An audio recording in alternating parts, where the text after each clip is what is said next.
is under the umbrella of Penn State Extension, okay, and Penn State is committed.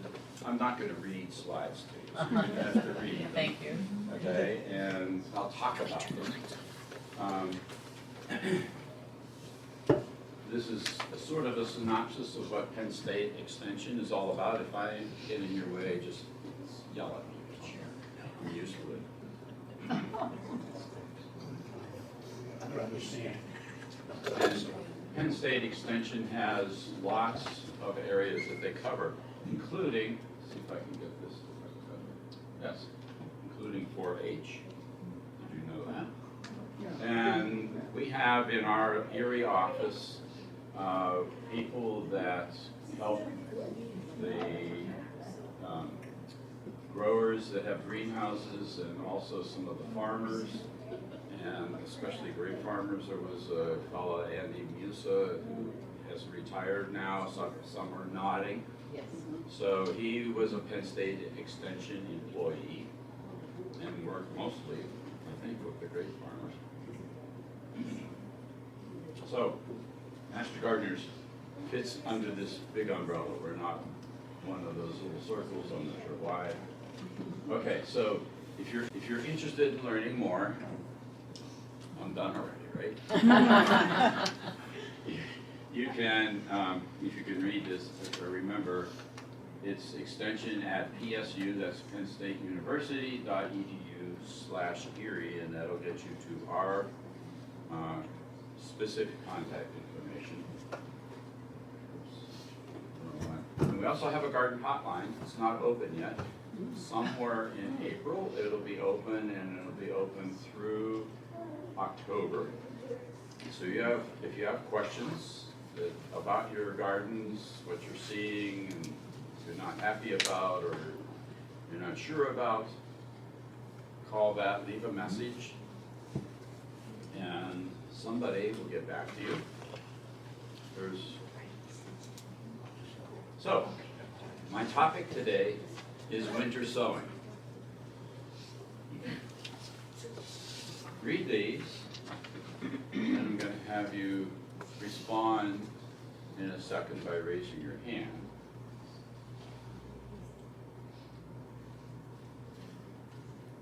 So who of you are number ones? Few of you. Who are number twos? Well, a few more. How about number threes? Anybody in number three? Okay, a couple. And how about number four? All right. So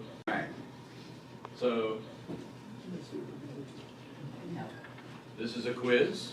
Read those, and we'll see what you think. So who thinks winter sowing is A? Anybody? Seeds in the garden. Winter seed. Yeah. Who thinks winter sowing is B? Few of you. Who thinks winter sowing is C? Couple. And how about D? Who thinks? I think it's all Actually- of the above. I bet it's all of the above. Oh, the green didn't turn up very well, did it? Can you see the green? Yes. Okay. So winter sowing is a process where you use a container, put soil in it, put seeds in it, close up the container, and but it has holes in the top and the bottom, and you put the container outside even as early as November, and you leave it there until Really? seeds have sprouted in April, May. Are you talking like a cottage cheese container, a plastic container? We'll get into that. Just. Yeah. So, yes. So here's 10 reasons, actually there are more, why we should winter sow. One of the differences between this and starting seeds inside is number 4. I do start a lot of seeds inside as well. And I have to have grow lights and heat mats and special trays and all that kind of stuff. And as you will see, I sow in 1-inch cells and I sow thickly, so I have to separate seedlings, I'll get into that too. And I have to make sure that I'm watering well, C number 5. Here's some more reasons. Most people use milk jugs, also the gallon ones. I don't drink enough milk to buy them in gallon containers, so that's good. And that other people, well, we'll get into that. This process, number 7, eliminates having to harden off your seedlings in the spring, and it also produces pretty healthy plants. And it takes the guesswork out of when should you sow the seeds. And here's some other reasons. We'll get into this big word right here, stratification, in a second. And one of the neat things is you can really grow some unusual plants. I get this catalog called Prairie Moon Nursery. It deals with a lot of native seeds. They're out of Iowa or someplace. What's it called? Minnesota. What is it called? Huh? What is the name? Prairie Moon Oh, Prairie, thank you. Nursery. And so in here, these are all native seeds. Okay? And I've got, for your growing pleasure later, lots of choices for native seeds, because we're going to do this process at the end if you're interested in it. So you're not going to find most of these in Lowe's or Home Depot or even at stands or other retail outlets. I sow in 1-inch cells, and I sow thickly, so I have to separate seedlings. I'll get into that too. And I have to make sure that I'm watering well, C number 5. Here's some more reasons. Most people use milk jugs, also the gallon ones. I don't drink enough milk to buy them in gallon containers, so that's good. And that other people, well, we'll get into that. This process, number 7, eliminates having to harden off your seedlings in the spring, and it also produces pretty healthy plants. And it takes the guesswork out of when should you sow the seeds. And here's some other reasons. We'll get into this big word right here, stratification, in a second. And one of the neat things is you can really grow some unusual plants. I get this catalog called Prairie Moon Nursery. It deals with a lot of native seeds. They're out of Iowa or someplace. What's it called? Minnesota. What is it called? Huh? What is the name? Prairie Moon Oh, Prairie, thank you. Nursery. And so in here, these are all native seeds. Okay? And I've got, for your growing pleasure later, lots of choices for native seeds, because we're going to do this process at the end if you're interested in it. So you're not going to find most of these in Lowe's or Home Depot or even at stands or other retail outlets. Will they grow here then year after year? Yes. Okay. Most of everything that they carry is all perennial. So here, these are all native seeds. Okay? And I've got, for your growing pleasure later, lots of choices for native seeds, because we're going to do this process at the end if you're interested in it. So you're not going to find most of these in Lowe's or Home Depot or even at stands or other retail outlets. Will they grow here then year after year? Yes. Okay. Most of everything that they carry is all perennial. So you can really winter sow anything even tomatoes and peppers. But you have to be more careful with tomatoes and peppers. So this is after our most recent snow. I had started to judge much earlier. I had to actually dig the snow away so I could get this photo. That wooden frame is my, part of my cold frame. And you'll see other pictures of it. This is much later. So I got this done really late, but I think I'm still all right. And here is another person, Joe Foster, who I found on the website, his website. And you can see he does a lot of stuff. Is that soil in there just halfway up the jug? Yes, you'll Okay. now get into a lot of detail about that. These things on top are those 10 by 20 flats that have the cells, the cell packs inside. So here's a little bit of biology for you. Seeds, some seeds need to be dormant for a while, especially native seeds, excuse me, and a lot of perennials that you would not consider natives, but you grow them anyway.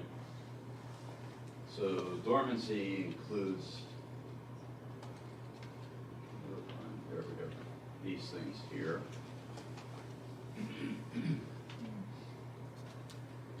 Letting you read also saves my voice a little bit.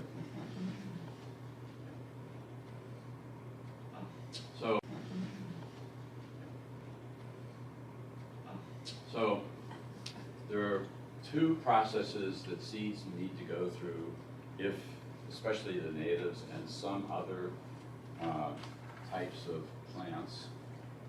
They need scarification and stratification. So we'll talk about scarification first. Anybody have any idea what that is? Off the I think ground. you have to break them. Oh. You have to break down the seed a little bit so that it can. Yeah. Peg is master gardener too.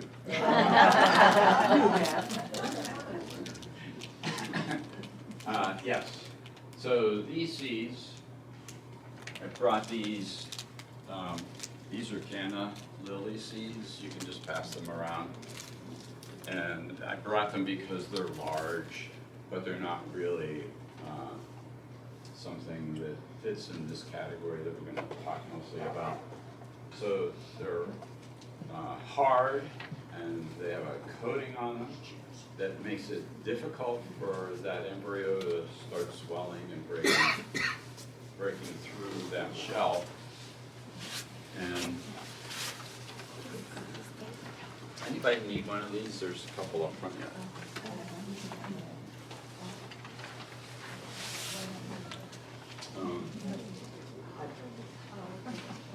Anybody else? Give myself. Glasses?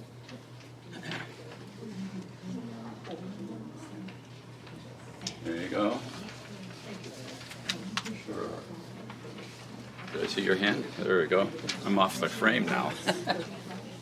Told you I walk around. So, something needs to break through that coating. The embryo isn't strong enough on its own.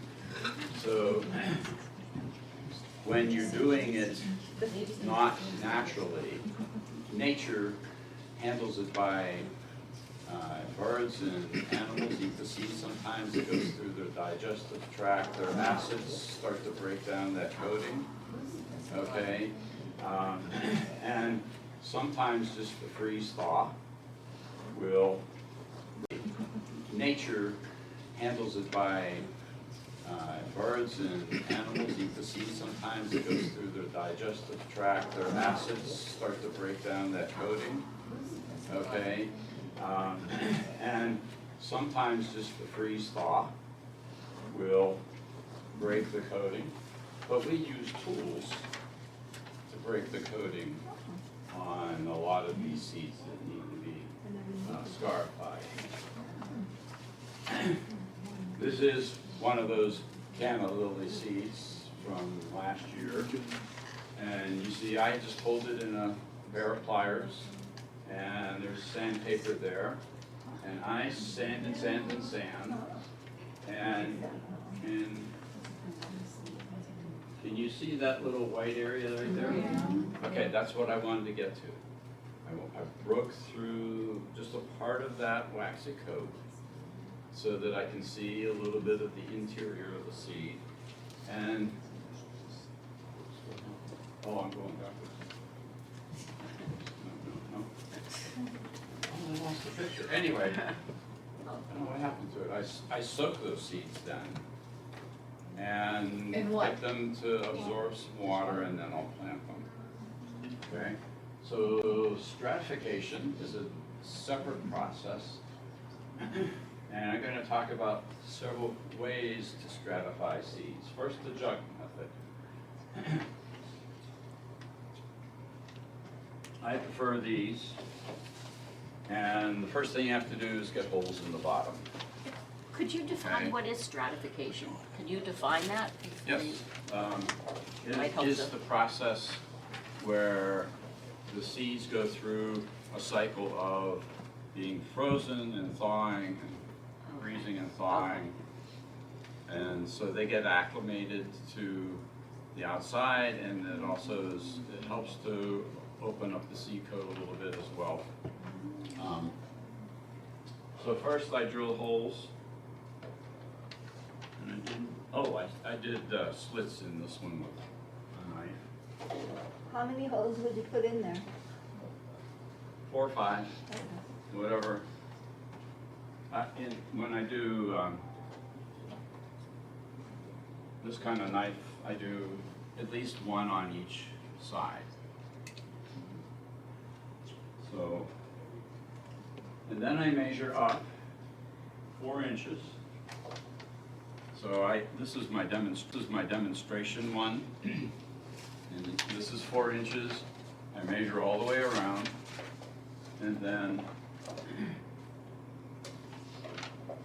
I cut. I like to do the 3-side method, so I leave the label on the cut side because that helps to give it a little more strength because you're doing this a good bit. Okay? And then you fill this container up almost all the way with some seed starting mix or potting soils, okay?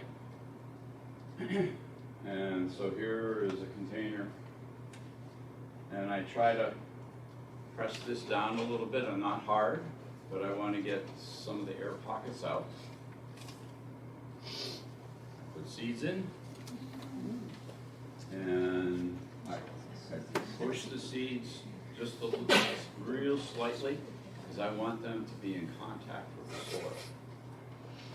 Okay? And then I cover this, in some cases, I cover the seeds.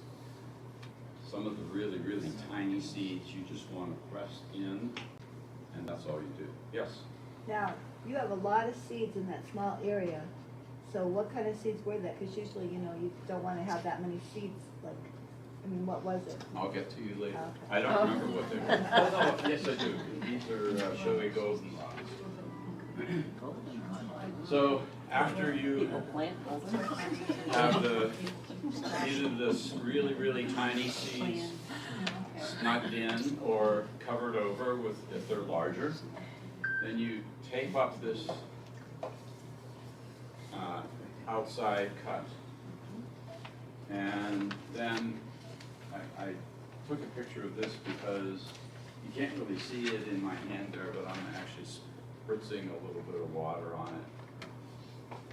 And this is the end product, and it just can get put outside. Okay? And you don't have a lid on it. I keep, years ago, this is in my cage that I call it, where I keep my blueberries and strawberries, and that keeps the animals out. I decided that I'm moving or I'm keeping those because in this location, it got way too hot when it's in direct sun and dried out the containers more quickly than I could deal with. So this is on the east side of our house, that's our garage. And that's a azalea. And I'll probably move that around a little bit, but this is just 2 days ago. Yes, Did you have it in the crate so the wind doesn't blow them over? Yes. 'Cause that, it helps to contain them. yeah. And I have a bungee cord around the box where this Yeah. was because it gets pretty windy sometimes. Okay, so the second method for stratifying is the refrigerator method. I've tried this with some varying success.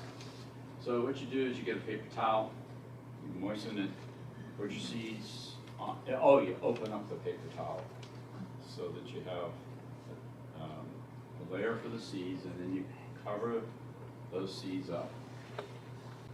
Put it in a plastic bag, and you put that in the refrigerator, and some people have said that you can alternate between the freezer and the refrigerator to mimic the freeze thaw. Or you can use, this is a 12 cell tray, and you can plant your seeds in the cells, and you can see the dome there, and there's a plastic bag. You just cover that all over, and you stick it in the fridge. Okay? You have to have an extra fridge to do that. That creates a problem for some people. And then the third method is something that I used to do and don't anymore. And that's to directly sow out. This is, you can see the side of my cold frame. So I'm creating a row, I seeded it, and these are labels made out of milk cartons. And so I can know what it is. So this is my cold frame. They have old windows on them, and I use those 2x4s to open and close. And sometimes, like now, if this were into April and it was this cold, I would put a tarp over it. So this is what it can look like. Okay, but this is like close to June or into June when it gets this big. So what do you need? You need containers. You can see there are ones that we're going to use, milk cartons. This is a soda pop. Here's some Solo cups. and this is similar to this thing, but there's a problem with this. Can you imagine what the problem would be with this? It's not deep enough? Too low? It's too shallow. Okay, and look where it's the deepest. It's not very much area for the roots to grow into. So it's better to have a square container that has vertical sides rather than some sloping sides, that sort of thing. So here are gallon jugs in this case. And this is from that Joe Foster again, and he actually has used the 10 by 20 starting trays. He ties them up. That helps to keep the cover from blowing off, and helps to keep rodents or other predators looking for a nice meal out of there. And you can see there's a mix of lots of different containers. So opaque, like a Clorox bottle, can't get right through that. So that's not really good. And actually the transparent, which we're going to use today, is a little dicey. Can you tell me why? Too much sun. Too much sun and it'll get too hot on sunny days. other tools.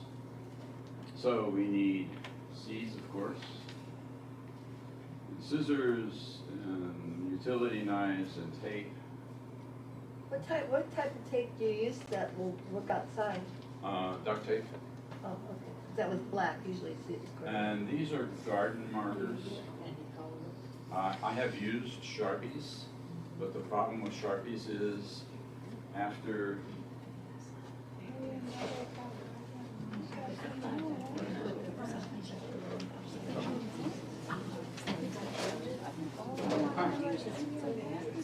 I lost my little strips.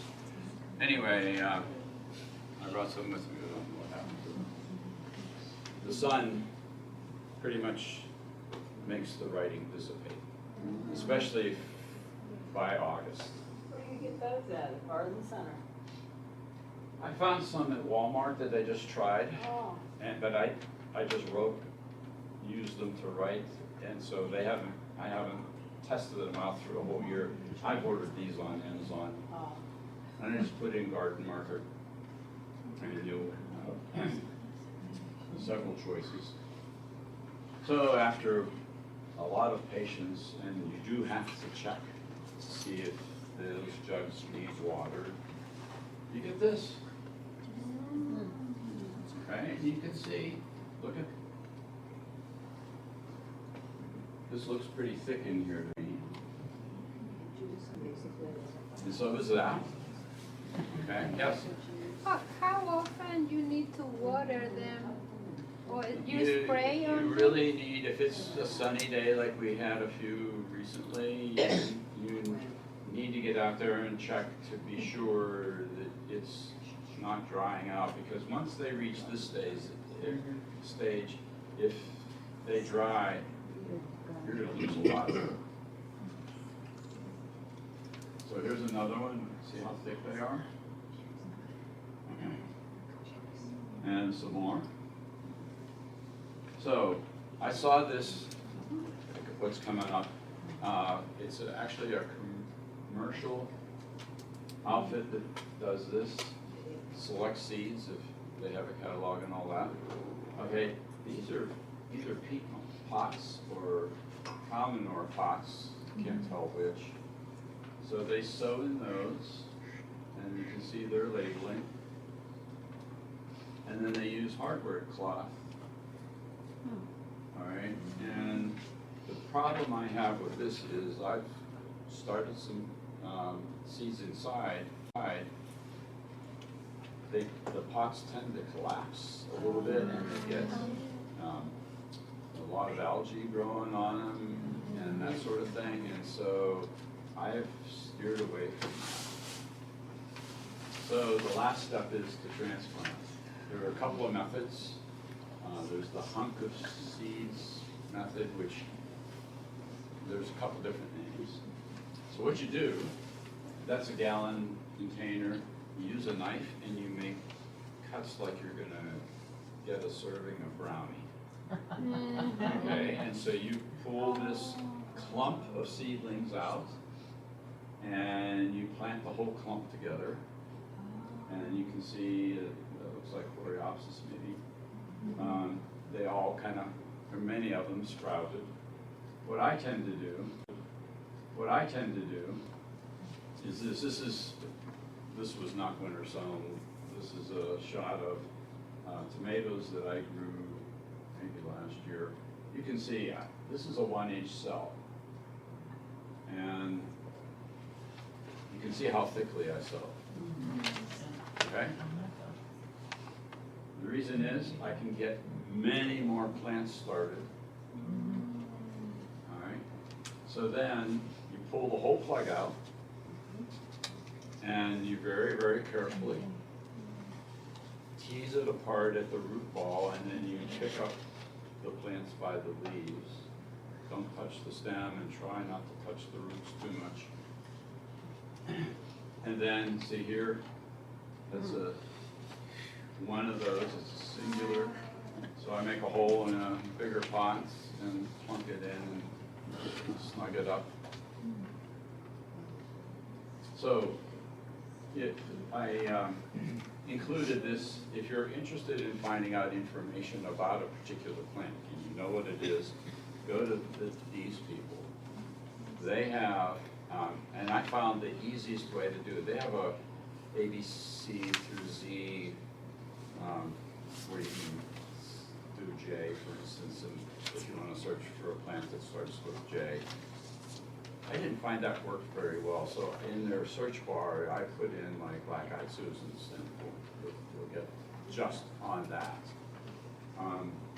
So before we go to doing this, I wanted to give you something else. Suppose this is in addition to, or maybe instead of going to the garden hotline. So if you're interested to learn more about something, I suggest that you do not a Google search, but an advanced Google search. So in the search bar, this is the hotline.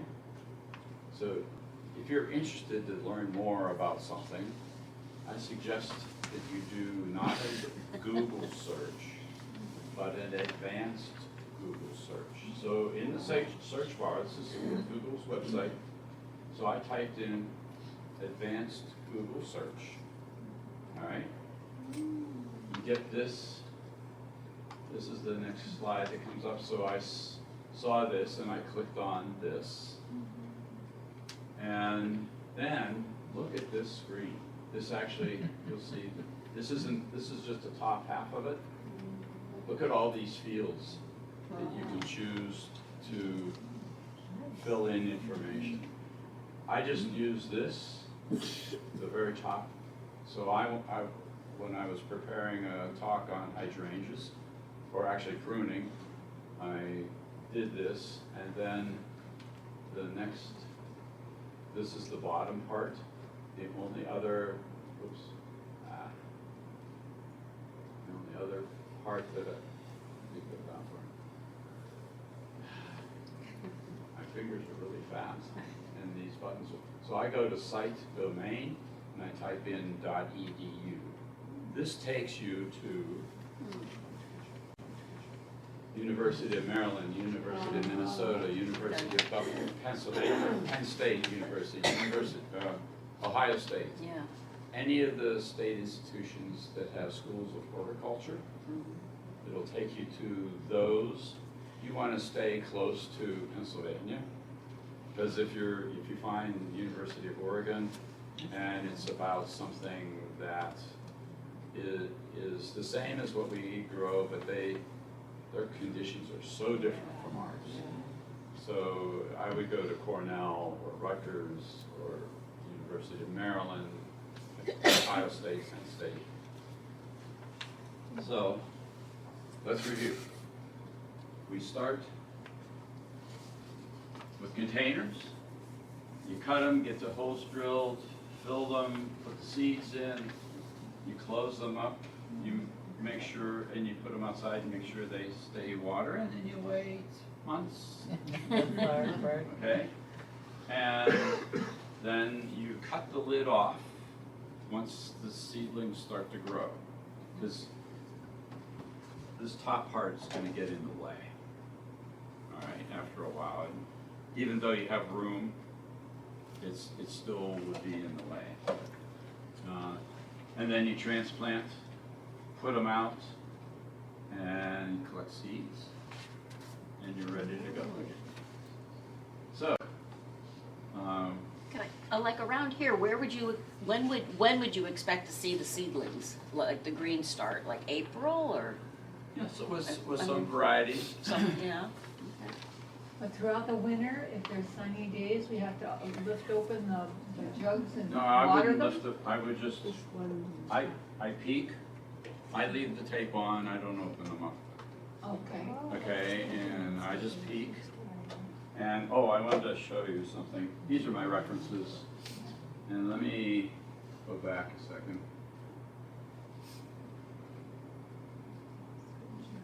Forgot to tell you this when I showed you.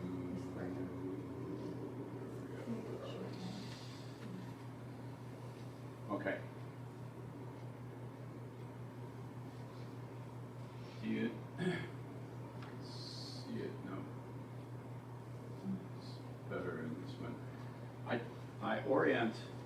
try to remember to orient the handles all in the same direction. Okay? And so when I see that a jug needs a little water,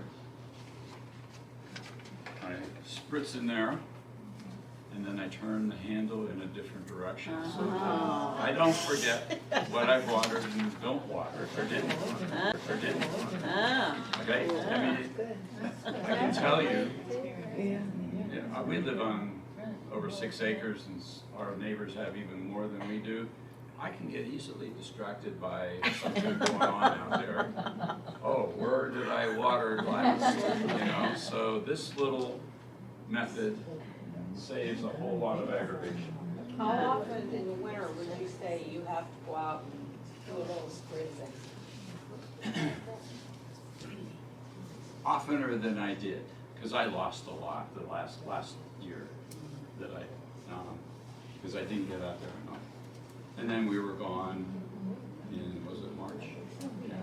February, We March. had a warm winter last winter. Yeah, it was easy, and so we needed more watering. This year so far, not so much, because the seeds are staying dormant. So, okay, what questions? Okay, Yes, so you can for, turn the lights on, you too. put your seed starting in there, but you didn't really soak the dirt. You just, Oh, I try to make sure that seed starting medium, I use, is often moist. make my own seed starting medium. I'm using coconut coir and vermiculite and perlite, mix that together, and I make sure that's pretty wet. Oh, okay. Okay? Okay. And then I also spritz on top On top, all right. before I set them outside. Okay. I'm not sure if this is wet enough, so I didn't have enough time to test it out. Yesterday, yes. Can you go back to your reference page? I just Yes. wanted to take a quick shot. Thank you. Sure. Go on.